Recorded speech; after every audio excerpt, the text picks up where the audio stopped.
Sabahdan etibarən Bakıda bəzi parklanma məntəqələrində məhdudiyyət tətbiq ediləcək. Bu barədə Azparking MMC-nin məlumatında bildirilib.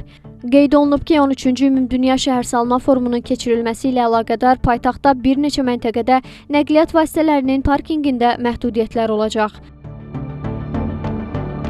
Məhdudiyyətdən biri Ağşəhər ərazisində 5-ci Park küçəsində yerləşən iri ticarət mərkəzinin ətrafındakı məntəqəni əhatə edəcək. Bakıda keçiriləcək Ümumdünya Şəhərsalma Forumu ilə əlaqədar olaraq dayandığım bu yerdə, yəni Ağşəhər ərazisindəki parklanma nişanı 1850 nömrəli məntəqədə avtomobillərin dayanması üçün məhdudiyyət tətbiq olunacaq. Həmçinin məhdudiyyət Nərimanov rayonu Zaur Nudirəliyev küçəsində də həyata keçiriləcək. Parklanma məhdudiyyəti daha bir ərazidə Nərimanov rayonundakı 7 saylı Asan Xidmət Mərkəzinin qarşısındakı məntəqəyə də aid ediləcək. Belə ki, sabahdan etibarən artıq sürücülər 20282 nömrəli parklanma məntəqəsində öz avtomobillərini saxlaya bilməyəcəklər. Qeyd edək ki, məhdudiyyət 22 may tarixinədək davam edəcək. Nərmin Məmmədhəsənli, Namiq Hüseyev, Xəzər xəbər.